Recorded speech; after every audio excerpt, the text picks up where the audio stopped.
Hai orang muda, apa kabar? Masih bersama Jesus Christ Young Generation. Kali ini kita akan membahas sebuah topik yang tentunya juga menjadi sebuah keadaan dalam kehidupan orang-orang muda, yaitu gelisah. Apa yang menjadi definisi daripada gelisah? Itu adalah sebuah suasana hati di mana seseorang merasa tidak tenang, merasa serba salah, merasa segala keadaan yang terjadi itu sangat tidak menyenangkan. Apa yang menjadi kegelisahan orang-orang muda? Yang pertama adalah kegelisahan penampilan.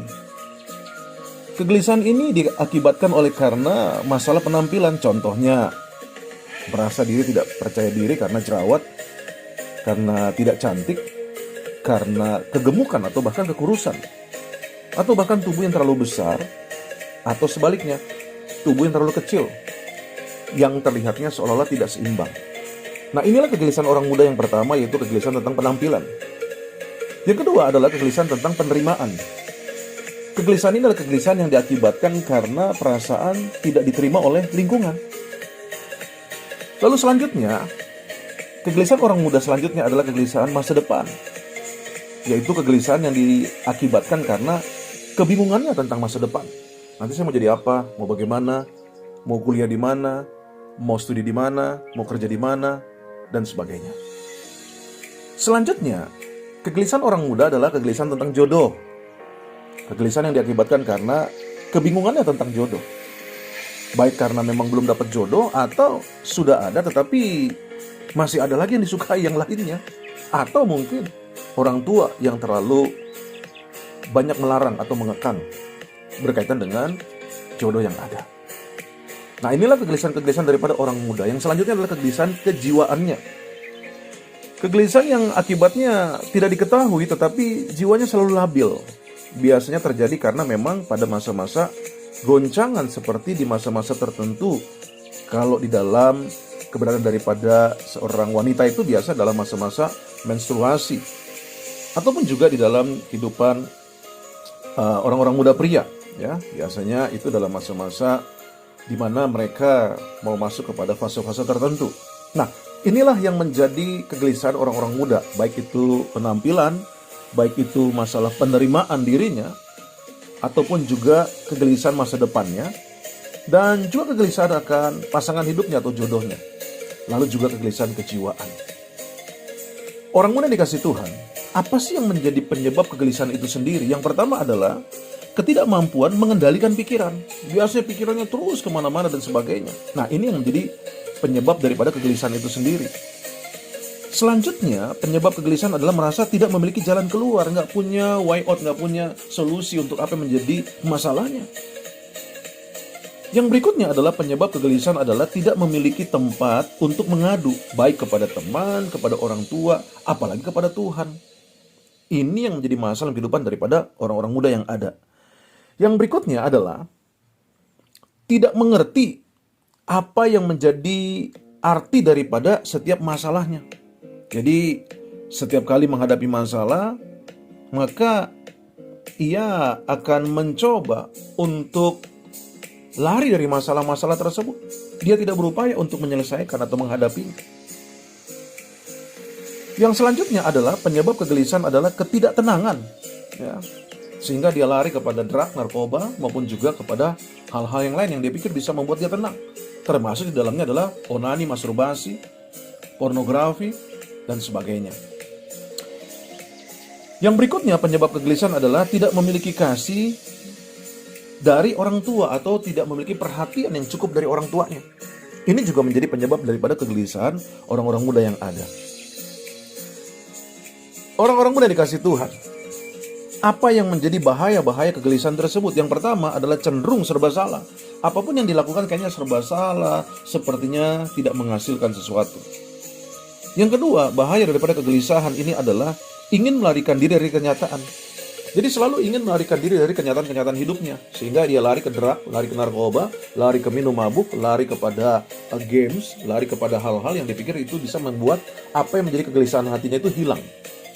Termasuk dalam kehidupannya melakukan free sex, onani, masturbasi, pornografi, dan sebagainya, dan sebagainya. Nah, inilah yang menjadi bahaya daripada kegelisahan itu sendiri, yang menimbulkan efek di mana dia akan mencoba melarikan diri dari kenyataan-kenyataan hidupnya. Ya, bahkan juga melalui berantem dan sebagainya, dia coba untuk melakukan hal seperti itu sebagai kompensasi dari apa yang menjadi kegelisahan jiwanya. Yang ketiga adalah bahaya kegelisahan selanjutnya menjadikan orang itu rapuh, ya. Jadi gampang terbujuk, gampang sekali untuk dikendalikan, gampang sekali untuk dipengaruhi. Dan bahaya keempat daripada kegelisahan yaitu jika tidak lari kepada Tuhan, biasanya ia akan masuk kepada hal-hal yang mistis atau mistik. Ya. Biasanya dia lari kepada orang pintar, dia percaya kepada ramalan-ramalan, dia mencoba mencari apa yang menjadi way out, apa yang menjadi persoalannya, solusi dalam kehidupannya itu dengan mendatangi dukun, paranormal, ataupun juga yang disebut sebagai orang-orang pintar. Padahal nggak pintar juga. Nah, ini yang menjadi masalahnya. Oleh karena itu dalam kehidupan setiap orang-orang muda yang ada, hati-hati bahaya kegelisahan ini. Yang selanjutnya adalah, biasanya bahaya daripada kegelisahan itu adalah mencari, tanda petik ya, cinta palsu. Menjadi pelacur atau lari ke pelacur yang laki-laki, lalu juga hidup dalam seks bebas. Lalu bahkan mencari apa yang menjadi jalan keluar daripada kegelisahannya ini dengan menjadi istri simpanan ataupun juga simpanan om-om, ya, kalau remaja-remaja putri, ataupun juga sebaliknya, yang remaja-remaja putra atau orang muda yang laki, yang pria, biasanya menjadi simpanan daripada tante-tante yang ada, ataupun juga ibu-ibu yang membutuhkan apa yang menjadi kebutuhan seksual melalui orang-orang muda yang ada. Nah, ini yang menjadi masalahnya. Sehingga itu yang timbul, mencari cinta palsu. Orang-orang muda dikasih Tuhan, Jesus Christ Young Generation, bagaimana caranya kita bisa menghadapi kegelisahan ini?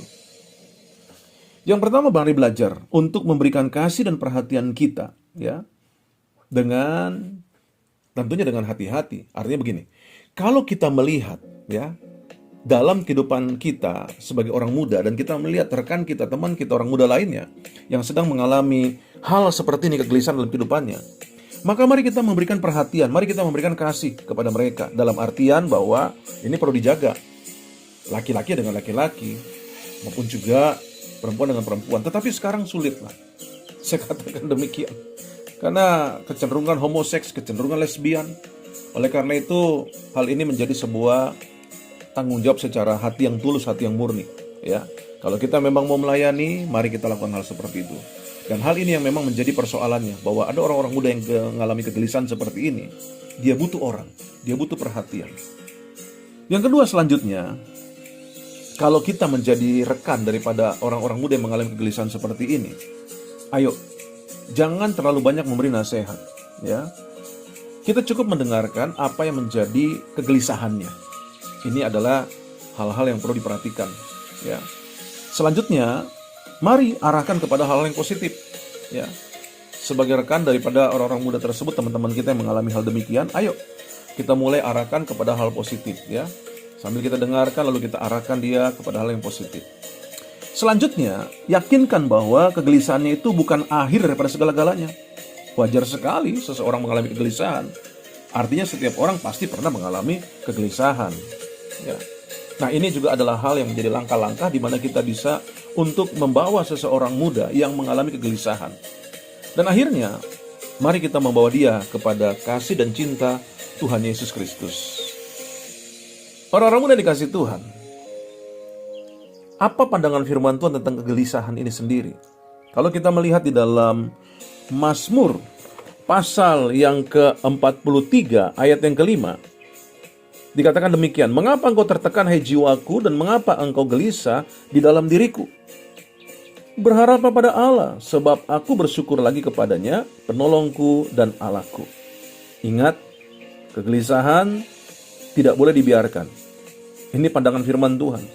Sebagaimana Raja Daud, bahwa ia berkata bahwa, mengapa hai jiwaku engkau tertekan, dan mengapa engkau gelisah di dalam diriku? Berharaplah pada Allah, ya. Apa yang harus kita lakukan kalau kita mengalami kegelisahan? Ayo, berharap kepada Allah. Dengan kata lain, kegelisahan tidak boleh dibiarkan. Serahkan kepada Allah. Selanjutnya di dalam Yesaya pasal 28 ayat yang ke-16 dikatakan demikian. Sebab itu beginilah firman Tuhan Allah, sesungguhnya aku meletakkan sebagai dasar di Sion sebuah batu-batu yang teruji, sebuah batu penjuru yang mahal, suatu dasar yang teguh. Siapa yang percaya tidak akan gelisah. Yang kedua, apa pandangan firman Tuhan tentang kegelisahan? Yaitu, mari percayakan hidupmu kepada Tuhan. Singkirkan kegelisahan itu sendiri. Ya. Selanjutnya, pandangan firman Tuhan tentang kegelisahan adalah dalam Markus 13 ayat 7 sampai 8 dikatakan, dan apabila kamu mendengar deru perang dan kabar-kabar tentang perang, janganlah kamu gelisah. Karena semuanya itu harus terjadi, tetapi itu belum kesudahannya. Bahwa apa yang terjadi di dalam kesempatan kemudian, di mana sebagai orang-orang muda yang percaya kepada Tuhan Yesus Kristus, kita akan menghadapi masa-masa sukar. Tetapi jangan gelisah. Hadapi itu semua. Karena memang demikianlah yang menjadi kebenaran firman Tuhan. Itu sebabnya, ayo, setiap orang-orang muda yang ada, hadapi segala sesuatu itu dengan percayakan hidupmu hanya kepada Tuhan Yesus. Yang selanjutnya di dalam Yohanes pasal 14 pada ayat yang pertama dikatakan, janganlah gelisah hatimu, percayalah kepada Allah, percayalah juga kepadaku. Ingat, orang percaya tidak perlu gelisah, karena kita pasti akan ditolong oleh Tuhan. Serahkan saja hidupmu kepada Tuhan. Inilah yang menjadi kebenaran firman Tuhan.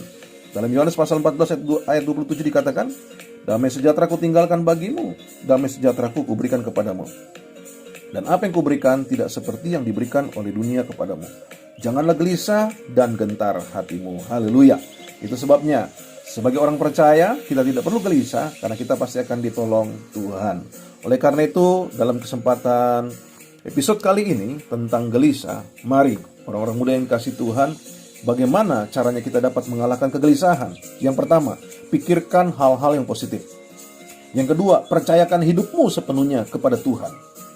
Dan yang ketiga, banyak putar lagu-lagu rohani, ya. Di dalamnya kita turut memuji Tuhan. Di dalamnya turut kita menyanyikan pujian kepada Tuhan dan menyembah Tuhan. Dan yang keempat, bagaimana cara kita mengalahkan kegelisahan? Jangan melarikan diri dari masalah. Hadapi setiap masalah. Minta pertolongan Tuhan. Minta supaya Tuhan juga bisa untuk mengirimkan orang yang tepat di dalam apa yang menjadi persoalanmu, dalam apa yang menjadi kegelisahan dirimu.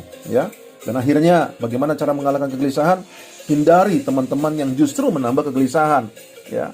Hindari hal seperti itu.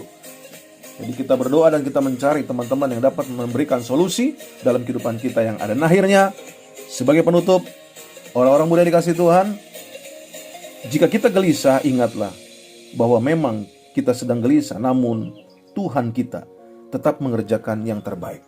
Kita tidak bisa memungkiri apa yang terjadi dalam kehidupan kita, tetapi kita juga tidak bisa memungkiri bahwa Tuhan sanggup untuk menolong, sanggup untuk memulihkan, sanggup untuk menyembuhkan, sanggup untuk membebaskan kita dari setiap kegelisahan yang kita alami. Haleluya. Amin. Mari kita berdoa. Bapa, terima kasih dalam kasih anugerah-Mu di kesempatan episode kali ini. Kami sudah boleh mendengar apa yang menjadi kebenaran firman Tuhan. Bagaimana kami sebagai orang-orang muda tidak boleh menjadi gelisah dengan hal-hal yang kami hadapi. Walaupun kami tahu bahwa akan ada hal-hal yang menjadikan kami gelisah, tetapi biarlah kami boleh melihat betapa kebenaran firman-Mu mengingatkan kepada kami bahwa ada Tuhan kok yang selalu siap untuk menolong. Ada Tuhan kok yang selalu siap untuk membawa kami kuat menghadapi segala masa-masa yang sukar, masa-masa yang sulit. Ada Tuhan kok yang mampu untuk menyingkirkan setiap kegelisahan dalam kehidupan kami, di mana kami menyerahkan hidup kami sepenuhnya hanya kepada Tuhan Yesus Kristus. Terima kasih Bapa di surga, biarlah kami senantiasa memikirkan hal-hal yang positif. Kami percayakan hidup kami sepenuhnya hanya kepada Tuhan Yesus Kristus. Dan kami pun juga akan selalu memuji, memuliakan Tuhan. Dan kami tidak akan lari dari apa yang menjadi masalah-masalah hidup kami. Kami akan menghadapi itu karena kami tahu kami tidak sendirian. Ada Tuhan Yesus Kristus yang menyertai setiap langkah-langkah hidup kami. Terima kasih Bapa di surga. Kiranya apa yang menjadi kebenaran firman-Mu dalam episode kali ini boleh menjadi berkat dalam kehidupan setiap kami semua yang ada. Di dalam nama Tuhan Yesus Kristus. Haleluya. Amin. Orang-orang muda dikasih Tuhan, ingat, Yesus Kristus Tuhan, Yesus Kristus tetap Tuhan, Yesus Kristus selama-lamanya Tuhan. Hanya Tuhan Yesus Kristuslah satu-satunya jalan keselamatan untuk kita sampai dan masuk ke surga. Jesus Christ, Young Generation, Sir, yes sir.